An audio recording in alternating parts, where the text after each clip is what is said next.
Israel en la profecía bíblica. ¿Cuál es el papel de Israel en los últimos tiempos? ¿Por qué del conflicto entre Israel y Palestina? Actualmente estamos viendo una tensión fuerte en el Medio Oriente, donde Israel y Palestina están en un conflicto, y también hay otros países más que están intercediendo o que están actuando en este conflicto. Pero ¿qué dice la Biblia respecto a todo esto? Primero vamos a analizar la perspectiva desde los países, qué es lo que los países opinan y qué es lo que ellos están exigiendo. Luego vamos a ver si la Biblia habla de este conflicto, cómo se va a solucionar y cuál va a ser el desenlace de este conflicto que estamos viviendo. Entonces, vamos primeramente con los argumentos de Palestina.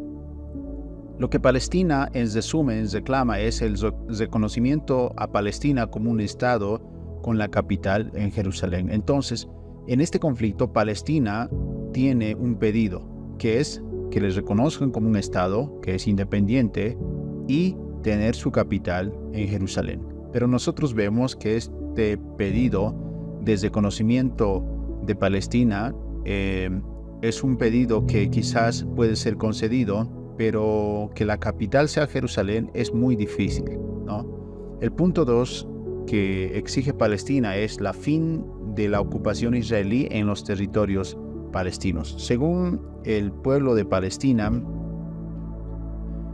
ellos son dueños de todo el territorio donde está actualmente Israel. Otro de los argumentos de Palestina es que los palestinos puedan volver a sus hogares y que Israel pague todo el daño que ha ocasionado hasta el día de hoy. Y ellos tienen una frase que es: la tierra siempre fue nuestra, los judíos apropiaron de nuestras tierras. Entonces, entendemos un poquito qué es lo que Palestina pide y también entendemos que es un conflicto muy difícil de poder solucionar. Ahora, también debemos aclarar que Hamas no es Palestina y que muchos palestinos no forman parte de Hamas. Hamas en realidad tiene sus propios, podemos decir, argumentos para esta guerra. Estos argumentos están en la carta fundacional de Hamas. Entonces, lo que Hamas exige es, como punto 1, que Israel seguirá existiendo hasta que el Islam lo destruya. Eso dice en la carta fundacional de Hamas, ¿no?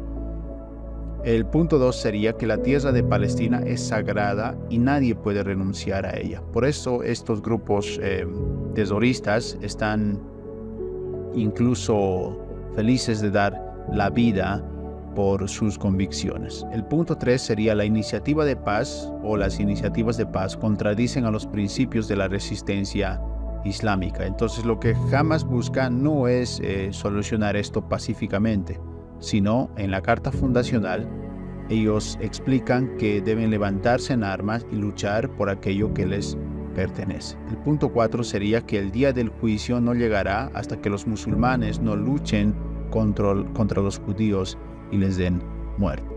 El punto 5 de este conflicto sería que Hamas se considera como la delantera de la lucha contra los judíos en todo el mundo y insta a todo el mundo árabe que haga lo mismo en todos los países. Entonces estamos viendo una persecución no solamente dentro del territorio que actualmente está en conflicto, sino también vemos esta persecución afuera, en los otros países donde están viviendo actualmente los judíos.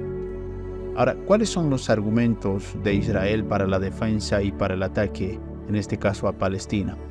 Los israelitas dicen, como punto 1, que la tierra de Israel es la tierra bíblica y siempre ha sido de los judíos. Y esto lo podemos ver, por ejemplo, si nosotros leemos la Biblia.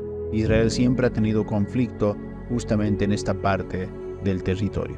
Como punto 2, que los judíos han vivido en esta tierra de Palestina durante siglos, ¿no? Y ellos tienen su historia y un montón de cosas más donde pueden respaldar todos estos argumentos. El punto 3 sería: los palestinos y los de Hamas no quieren la paz. Israel ha intentado negociar la paz con los palestinos y es verdad que muchos han aceptado las negociaciones de Israel, pero los de Hamas, como vemos en su carta fundacional, no quieren y no van a aceptar lo que es la paz.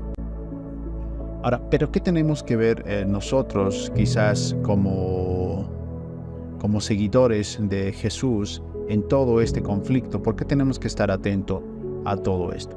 En 1 Tesalonicenses 5 del 1 al 6 dice que cuando digan paz y seguridad, entonces vendrá sobre ellos destrucción repentina, como los dolores a la mujer encinta, y no escaparán. Entonces, según Tesalonicenses, va a haber un tiempo de paz y va a existir un tiempo de seguridad.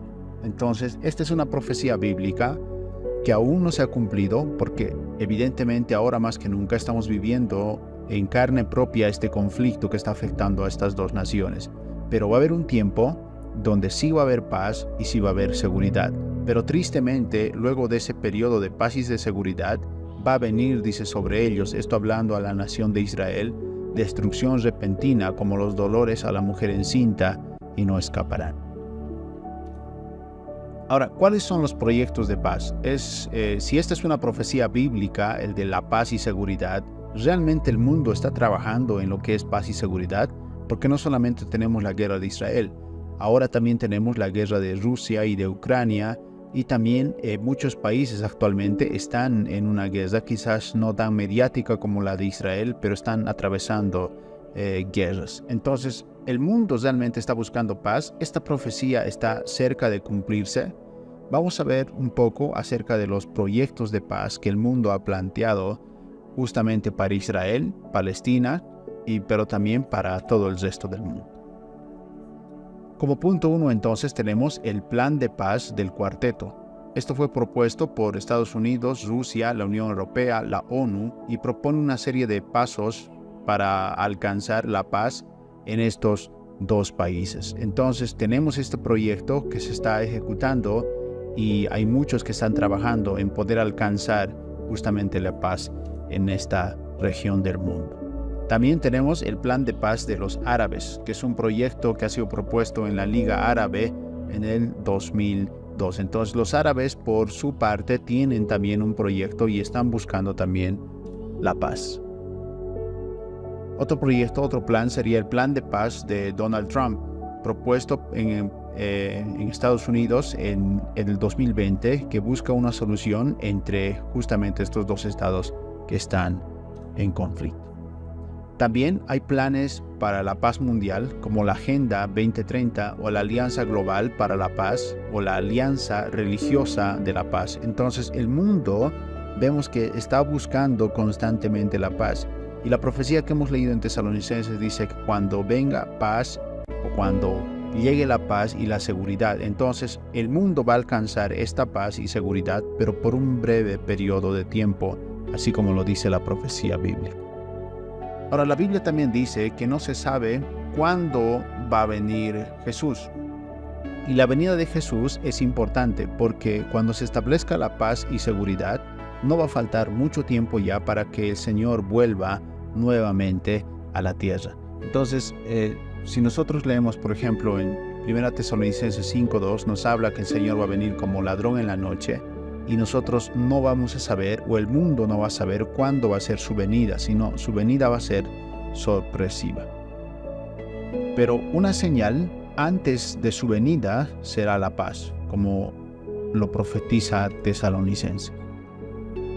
Ahora, el mundo está buscando la paz, pero vemos que tanto Estados Unidos como la ONU o como los árabes o también Israel ha propuesto entregarles cierto territorio a Palestina para apaciguar este conflicto, pero al parecer ninguna de las partes está conforme con todo esto. Entonces, ¿quién va a ser el escogido para llevar a la paz al pueblo de Israel, pero también para llevar a la paz al mundo, ¿no? ¿Qué hombre va a tener la capacidad entonces de solucionar este problema que es tan complejo? Ahora, la Biblia es clara respecto a eso y habla de un hombre, ¿no? Del cuerno pequeño, ¿no? O el hijo de perdición, o de la abominación desoladora. Este hombre que va a llevar a la paz al mundo por un breve periodo de tiempo va a ser el anticristo. Ahora, para entender un poco la llegada del anticristo, debemos entender acerca del Mesías. En En la Biblia se habla del Mesías, que quiere decir el Salvador, ¿no? Y Israel es el único país en realidad que está esperando al Mesías, ¿no? A su escogido, al Salvador, que va a ser el rey de Israel, ¿no? Y también no solamente va a ser el rey de Israel, sino tiene que ser el Mesías, un descendiente del rey David, que vendrá a gobernar Israel, y no solamente Israel, sino también todo el mundo. Actualmente nosotros como cristianos sabemos, o como seguidores de Jesús, sabemos que el Mesías es nuestro Señor Jesucristo, que vino a este mundo con un propósito, murió y resucitó, ¿no? Y va a volver en su poder y con gran gloria. Pero Israel actualmente no acepta a Jesús como el Mesías, porque según Israel, Jesús cuando vino no ha cumplido varias de las profecías que la Biblia habla. Entonces Israel está esperando a su Mesías, y cuando el anticristo se presente, que va a ser un hombre sabio, que va a ser un hombre inteligente y que va a solucionar este problema que está pasando ahora, entonces Israel lo va a aceptar como su Mesías y va a ser el inicio de lo que Tesalonicenses dice, la paz y la seguridad. Ahora, según la Biblia y el pueblo de Israel, cuando venga el Mesías, vendrá con señales claras. Por ejemplo, aquí tenemos el caballo blanco del cual menciona Apocalipsis. En Apocalipsis 6:2 dice, y miré, y he aquí un caballo blanco, y el que estaba montado en él tenía un arco, y se le dio una corona, y salió conquistando y para conquistar. Ahora, este caballo blanco se confunde muchas veces con el Señor Jesucristo, pero este caballo blanco es la llegada del anticristo al mundo. Entonces, el anticristo va a venir como un hombre vestido de blanco, o sea, como un hombre vestido de paz, ¿no? De dar paz a todo el mundo. Entonces, este personaje no debe ser confundido con Jesús. Jesús, en Apocalipsis 19:11, es decir, más adelante, sí menciona que Jesús también va a venir a este mundo en un caballo blanco. En Apocalipsis 19:11 dice, entonces vi el cielo abierto y aquí un caballo blanco, y el que lo montaba se llamaba Fiel y Verdadero, y con justicia juzga y pelea, sus ojos eran como llamas de fuego, y había en su cabeza muchas cadenas, muchas diademas, y tenía un nombre escrito que ninguno conocía sino él mismo. Estaba vestido de una ropa teñida de sangre, y su nombre es el Verbo de Dios. Entonces, en Apocalipsis 6 menciona la llegada del anticristo, y en Apocalipsis 19 menciona la llegada de Jesús en su segunda venida. Ahora, cuando Israel está esperando a su Mesías, la Biblia habla de ciertas profecías, o también Israel dice que el Mesías cuando venga debe cumplir ciertos requisitos para ser llamados el Mesías. Y según Israel, ellos afirman que Jesús no cumple estos requisitos. Entonces vamos a ver algunos de estos requisitos para que alguien sea considerado el Mesías. Primero, el Mesías debe ser descendiente de la línea del rey David.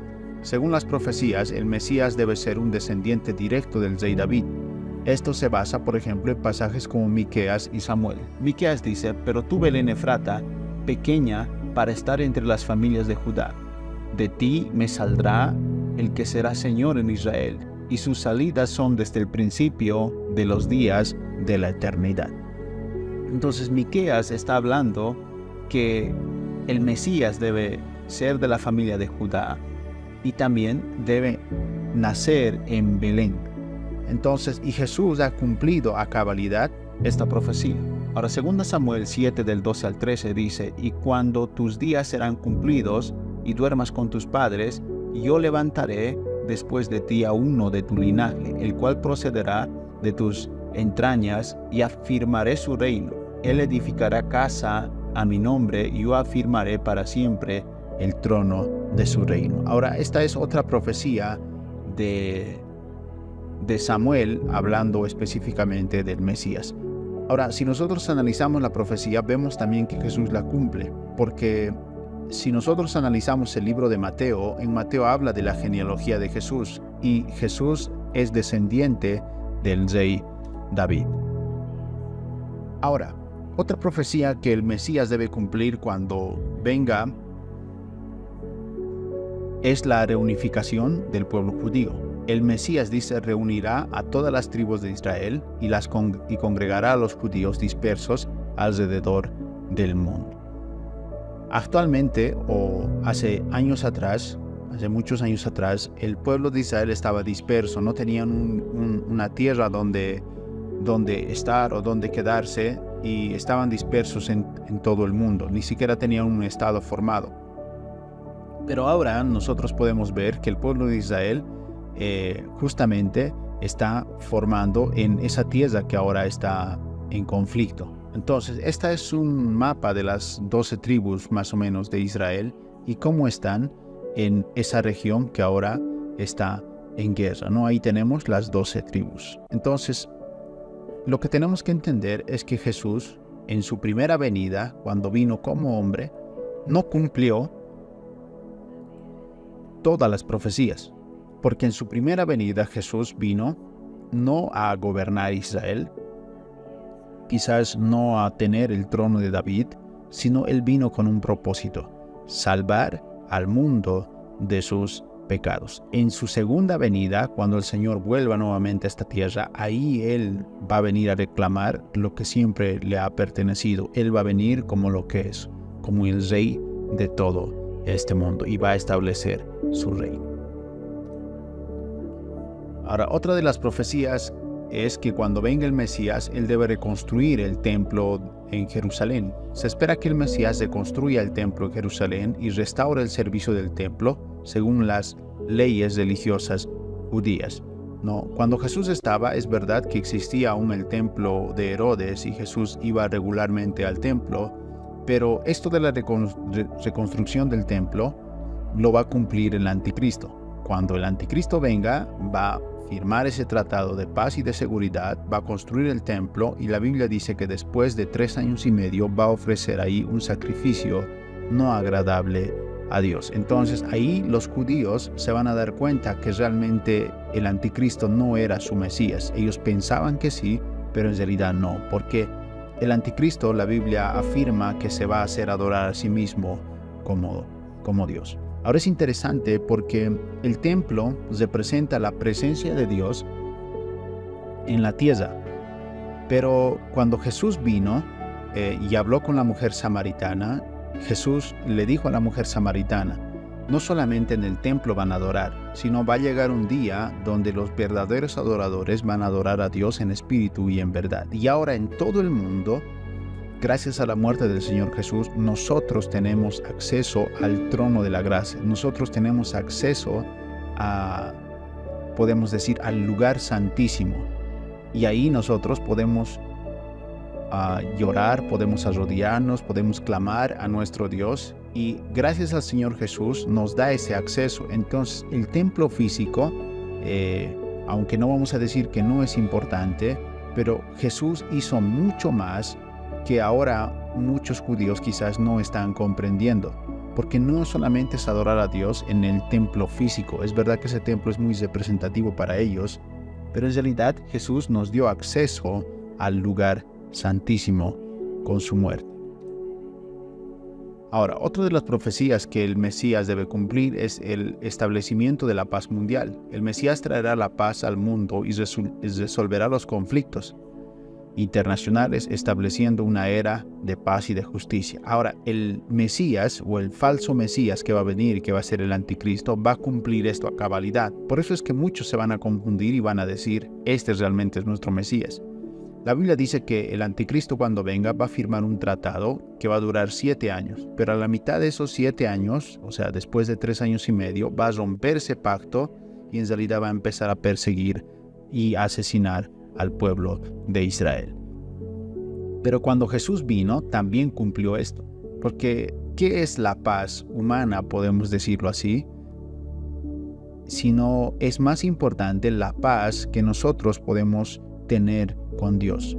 La Biblia dice que el Señor nos dio acceso a esa paz.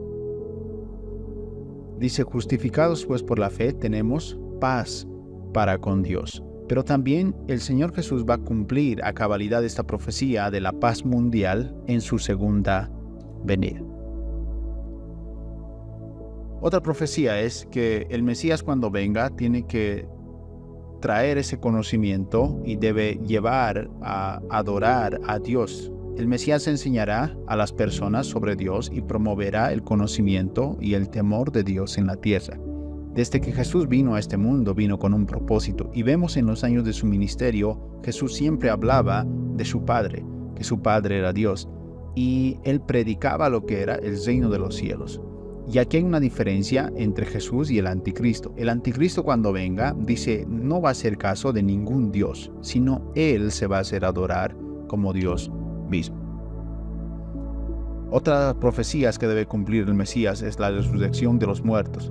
En algunas interpretaciones se cree que el Mesías llevará a cabo la resurrección de los muertos al final de los tiempos, y esta profecía se ha cumplido a cabalidad con Jesús. Vemos que Jesús ha resucitado a muchas personas a lo largo de su ministerio, y aún en el Nuevo Testamento dice que si nosotros contáramos todos los milagros, toda la obra que Jesús ha hecho en los años de su ministerio, todos los libros del mundo no alcanzarían para poder escribir todo lo que Jesús ha hecho. Ahora, el pueblo de Israel sigue esperando a su Mesías, porque según ellos Jesús no es el candidato para cumplir con las profecías del Mesías. Pero Jesús ha cumplido y va a cumplir en su segunda venida todas las profecías a cabalidad. Ahora, pero el hombre que vendrá como el Mesías de Israel será el anticristo. Esto está profetizado en San Juan 5:43. Jesús, hablando aquí con la multitud, dice, yo he venido en nombre de mi Padre, y no me recibís. Si otro viniere en su propio nombre, a ese recibiréis. Entonces Jesús profetiza esto, que otro va a venir, que va a ser el anticristo, en su propio nombre. Se va a hacer adorar a sí mismo como Dios. Entonces Jesús profetiza y dice, a él ustedes le van a recibir. Y realmente el mundo se prepara para la venida del anticristo. Entonces, ¿qué pasará entre Palestina e Israel? De algún modo se alcanzará la paz y se construirá el tercer templo. Eso está profetizado en la Biblia. Entonces, de algún modo, que no sabemos cómo, porque es un tema muy complejo, estos dos países y todas las naciones que están alrededor van a alcanzar la paz por un periodo de tiempo, donde Israel va a poder construir el tercer templo. Ahora, ¿qué va a pasar después de la venida del falso Mesías, que sería el anticristo? ¿Qué cosas va a hacer el anticristo? El anticristo va a ser un gobernante futuro que va a hacer un tratado con el pueblo de Israel. Eso lo hemos visto ya. También va a hacer un pacto, dice, de 7 años con Israel. Y a mediados de ese tiempo, el gobernante reunirá sus tropas y pondrá fin a los sacrificios y las ofrendas que se van a realizar en el templo, porque el templo ya va a estar construido en ese tiempo. Y luego en el templo ofrecerá un sacrificio abominable y se hará adorar como Dios. Luego el anticristo va a perseguir y va a matar a todos los que se opongan, implementando la marca en la mano derecha o en la frente, que sería el 666. En Mateo 24, 15, 18 nos habla de esto. Dice, por tanto, cuando veáis en el lugar santo la abominación desoladora, del que habló el profeta Daniel, el que le entienda, entonces los que estén en Judea huyan a los montes, y el que esté en la azotea no descienda para tomar algo de su casa, y el que esté en el campo no vuelva atrás para tomar su capa. Jesús aún sigue obrando en el corazón de los musulmanes y de los judíos. Hay muchos testimonios de muchos judíos que están abriendo los ojos gracias al trabajo que Dios está haciendo en sus corazones, y están reconociendo a Jesús como su Mesías. Y por el otro lado, hay muchos musulmanes palestinos que están reconociendo a Jesús como su Salvador. Y un ejemplo es el Príncipe Verde, ¿no?, que es uno de los hijos de los fundadores de la agrupación terrorista de Hamas. Él habla un poco de su encuentro con Jesús. Entonces, el Señor sigue haciendo un trabajo en estas dos naciones, ¿no?, para que ellos también puedan llegar al conocimiento de la verdad. Nosotros debemos orar, debemos levantar nuestra oración por la paz, y sabemos qué es lo que se está acercando a todo el mundo. Pero también nosotros no solamente debemos orar por estas dos naciones, sino también nosotros debemos acercarnos más a Dios. Dice, ustedes estén firmes. Y cuando vean todas estas cosas, la Biblia dice que nosotros debemos buscar más al Señor de todo corazón. Dice, búsquenlo mientras Él pueda ser hallado.